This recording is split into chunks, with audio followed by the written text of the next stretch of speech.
Hello students, good evening. आज हम terminology of biology, कुछ पारिभाषिक शब्दावलियों के बारे में आज पढ़ेंगे। किसके बारे में? कुछ पारिभाषिक शब्दावलियां हैं। लेक्चर नंबर 2 है, जो हिंदी से इंग्लिश मीडियम में 11th में नाम लिखाएंगे। जो हिंदी मीडियम या तो जो हिंदी मीडियम के बच्चे हैं उनके लिए कुछ शब्दावलियां हैं, जो पारिभाषिक शब्दावलियां हैं। ये बहुत इम्पोर्टेंट लेक्चर है। ठीक है, तो आज हम देखेंगे।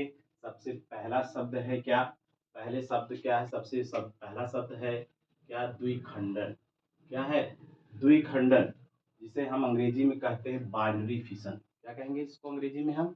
Binary fission. मतलब किसी चीज का बाइनरी मतलब दो भागों में टूट जाना, उसे क्या कहेंगे? द्विखंडन, अर्थात क्या कहेंगे? बाइनरी फिशन कहेंगे। इसके बाद ग्रसिका। क्या है? दूसरा क्या हो गया? ग्रसिका देखेंगे। ग्रसिका का मतलब होता है आयुसोफेगस। आयुसोफेगस एक नली होती है जो कहाँ जाती है? आमाशय से जुड़ती है, जिसे हम क्या कहेंगे? ग्रसिका कहेंगे। ग्रसिका और ग्रसिका जो है एक नली होती है जो कहाँ जुड़ रही है? आमाशय के साथ जुड़ रही है, जिसे हम क्या कहेंगे? आइसोफेगस कहेंगे। क्लियर हुआ? इसके बाद देखेंगे नेक्स्ट तीसरा क्या है? तीसरा क्या है? गर्भाशय ग्रीवा। गर्भाशय ग्रीवा ये कहाँ पाई जाती है? फीमेल में पाई जाएगी। कहाँ पाई जाएगी? फीमेल में पाई जाएगी बच्चों। कहाँ? गर्भाशय ग्रीवा, जिसे हम इंग्लिश में क्या कहेंगे? सर्विक्स। क्या कहेंगे? सर्विक्स कहेंगे। क्या कहेंगे? सर्विक्स कहेंगे। सर्विक्स फीमेल पार्ट है और वह फीमेल में यानी कि स्त्रियों में पाया जाता है। बात समझ में आई आपको? इसके बाद देखेंगे जल विरागी। तीसरा जल विरागी, हाइड्रोफोबिक। हाइड्रोफोबिक मतलब जो जल से, हाइड्रोफोबिक मतलब जो जल से विराग करता है, दूर जाता है, उसे हाइड्रोफोबिक कहते हैं। क्या कहते हैं? हाइड्रोफोबिक। ठीक है। इसके बाद कहेंगे चौथा। चौथा क्या है? जलाशय। जलाशय को हम क्या कहेंगे? रिजर्वायर। ऐसा आशय जो जल को क्या करता है? इकट्ठा करता है। जल को क्या करता है? इकट्ठा करता है, उसे हम क्या कहेंगे? जल आशय। जैसे जलाशय, रिजर्वायर, बहुत से रिजर्वायर होते हैं कि अंग के भी रिजर्वायर होते हैं जो कोई किसी चीज को इकट्ठा करता है, उसे हम क्या कहेंगे? रिजर्वायर कहेंगे। किसी चीज को रिजर्व करना अर्थात रिजर्वायर। ऐसा नहीं है कि जलाशय का मतलब रिजर्वायर ही। रिजर्वायर का मतलब भी किसी चीज को इकट्ठा करना, दैट इज कॉल्ड रिजर्वायर। इसके बाद देखेंगे जीव। पांचवा शब्द है जीव। जीव का मतलब होता है ऑर्गेनिज्म। देखिए, जीव का मतलब चाहे वह जंतु हो, चाहे वह वनस्पति हो, जिसमें जीवन हो, अर्थात जिसमें भोजन गुणन प्रजनन, भोजन गुणन प्रजनन एक क्रियाएं होती हैं, उन्हें हम कहेंगे जीव। अर्थात उनको अंग्रेजी में हम क्या कहेंगे बच्चों? ऑर्गेनिज्म कहेंगे। ठीक है। इसके बाद देखेंगे पांचवा, देखेंगे छठवां। छठवां देखेंगे जीवाश्म। जीवाश्म का मतलब फोसिल्स। क्या होता है? जीवाश्म का मतलब होता है फोसिल्स, जो क्या है? बहुत वर्षों पूर्व क्या है? दबे पड़े क्या है? पहाड़ों के नीचे या जमीन के अंदर दबे होते हैं, और उनको हम क्या करते हैं?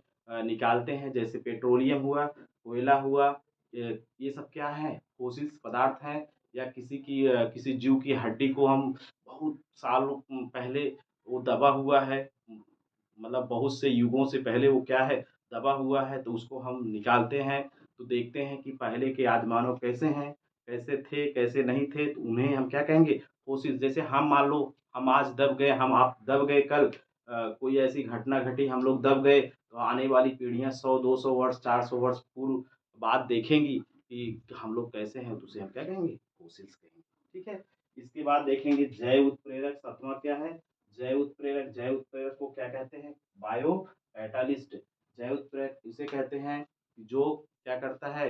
किसी केमिकल रिएक्शन को, जैसे कैल्शियम हुआ, पोटेशियम हुआ, वो जैव उत्प्रेरक जो जीव के अंदर उत्प्रेरक पाए जाते हैं, जैसे कैल्शियम हुआ, पोटेशियम हुआ, हाइड्रोजन हुआ, सोडियम क्लोराइड हुआ, सोडियम हुआ, ये सब क्या करते हैं? क्या करते हैं? जीव की रासायनिक क्रिया को क्या करते हैं? बढ़ा देते हैं। उन्हें हम क्या कहेंगे? जैव उत्प्रेरक कहते हैं बच्चों। इसके बाद क्या होता है? आठवां हम देखेंगे दूरदृष्ट दोष, जिसे हम अंग्रेजी में क्या कहते हैं, मायोपिया, जिसमें दूर की वस्तु आदमी को स्पष्ट नहीं दिखाई देती है, स्पष्ट नहीं दिखाई देती है। और क्या हो गया, मायोपिया हो गया। और सातवां क्या हो, नौवां क्या हो गया, रेटिना। इसमें दृष्टि पटल, दृष्टि पटल को हम क्या कहते हैं, अंग्रेजी में क्या कहते हैं, रेटिना कहते हैं। दृष्टि पटल कहाँ, रेटिना कहाँ होता है, आँख में होता है। और रेटिना जो है कैमरे की तरह के काम करता है हम लोग के आँख में, जिसे हम क्या कहेंगे, रेटिना कहेंगे। अब देखेंगे बच्चों, हम नौवीं टर्मिनोलॉजी देखेंगे। नौवीं टर्मिनोलॉजी, 10वीं टर्मिनोलॉजी आज क्या है, जैव आवर्धन। जैव आवर्धन का मतलब है बायोलॉजिकल मैग्निफिकेशन। जैव आवर्धन का मतलब ऐसा पदार्थ जो क्या है, जो क्या है कि डिकम्पोजर होते हैं, जैसे क्या, फंगस से या बैक्टीरिया से, इन सब से क्या है, टूट जाए, उसे हम क्या कहते हैं, जो पदार्थ टूट जाए, सड़ जाए, गल जाए, उसे क्या कहते हैं, बायोलॉजिकल मैग्निफिकेशन, जिनको हम तोड़ के एक रूप से दूसरे रूप में चेंज कर सकते हैं। उन्हें हम क्या कहेंगे, जैव आवर्धन कहेंगे। इसके बाद देखेंगे जैव प्रक्रम। जैव प्रक्रम 11वां हो गया, 11th है। जैव प्रक्रम का मतलब ऐसे जीव जो, जैव प्रक्रम का मतलब लाइफ प्रोसेस। लाइफ प्रोसेस का मतलब हो कि किसी भी जीव का क्या है, जीवन का प्रक्रम जो है, सुबह का प्रक्रम, शाम का प्रक्रम, कैसा प्रक्रम उसका है, उसे क्या कहेंगे, लाइफ प्रोसेस कहेंगे, जैव प्रक्रम कहेंगे। अब देखेंगे 12वां, हम क्या कहेंगे, 12वां जैव मात्रा। जैव मात्रा जिसे बायोमास, अगर किसी भी जीव की कितनी मात्रा है, उसकी कितना क्या है, वेट है, उसका कितना भार है, उसकी कितनी मात्रा है, उसे हम क्या कहेंगे, जैव मास कहेंगे।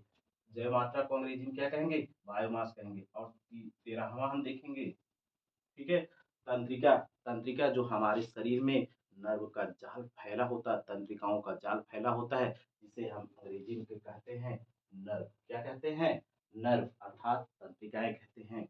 हिंदी में तंत्रिका कहेंगे, अंग्रेजी में हम उसे क्या कहेंगे, नर्व कहेंगे। आप देखेंगे 14वीं टर्मिनोलॉजी, तंत्रिका आवेग।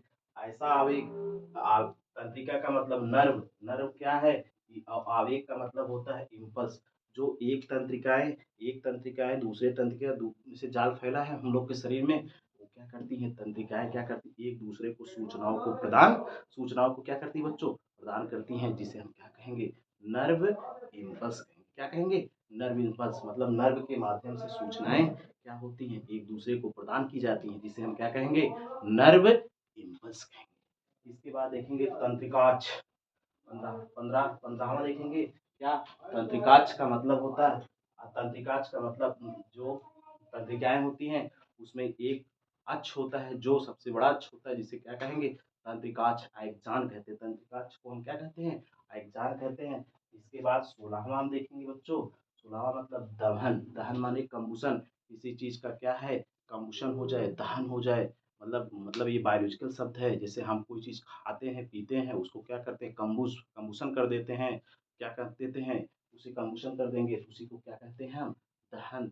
और जैसे दहन में कोई भी चीज़ हुआ, कोई पदार्थ हुआ, इसको क्या हो, डिकम्पोज टाइप का हो जाए, दहन हो जाए उसका, वह क्या है, चेंज अवस्था में हो जाए, तो क्या कहेगा, क्या कहेंगे हम, कम्बुशन, उसे क्या कहेंगे, कम्बुशन कहेंगे। तो आज हम ये जो बच्चों हमने क्या पढ़ा, टर्मिनोलॉजी ऑफ बायोलॉजी, परिभाषिक शब्दावलियों को पढ़ा, और 16 शब्दावली को आपको क्या करना है, रट लेना है।